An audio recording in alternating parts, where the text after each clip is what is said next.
Paz do Senhor, irmãos, quero trazer uma reflexão aos nossos corações que se encontra em Atos, capítulo 2, versículo 42, que vai dizer assim: E perseveravam na doutrina dos apóstolos, na comunhão, no partir do pão e nas orações.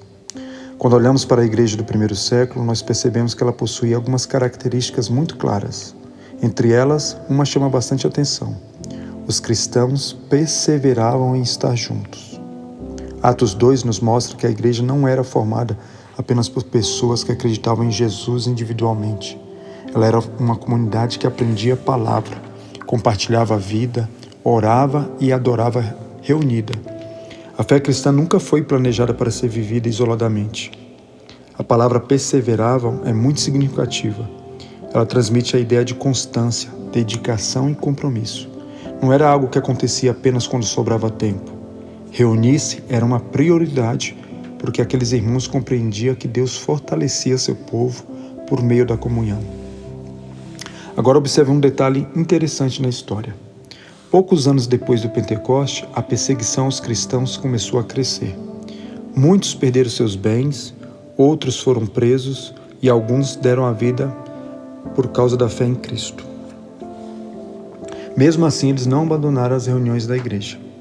Os historiadores afirmam que os cristãos continuavam se reunindo em casas, de maneira discreta, para ler as escrituras, cantar hinos, orar e celebrar a ceia. Em alguns lugares, participar de um culto significava correr o risco de ser denunciado às autoridades romanas. Isso nos leva a uma pergunta importante: o que fazia aqueles irmãos enfrentarem tantos perigos para participar de uma reunião? A resposta é simples. Eles sabiam que a igreja não era apenas um lugar para frequentar. Era a família de Deus. Era ali que eles eram fortalecidos, encorajados e lembrados da promessa do Senhor. Hoje a nossa realidade é muito diferente. Em nosso país temos liberdade para congregar.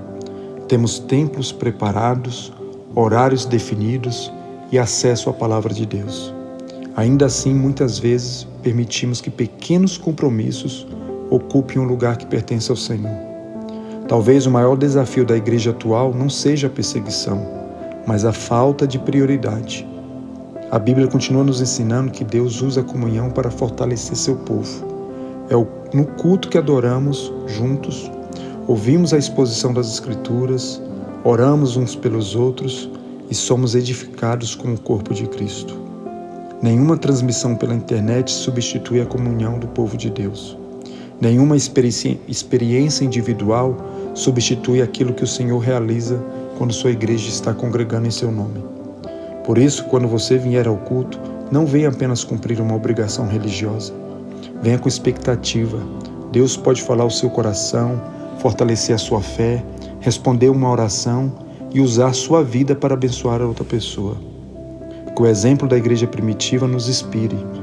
Se aqueles irmãos perseveravam mesmo diante da perseguição, quanto mais nós devemos valorizar o privilégio de servir a Deus em liberdade.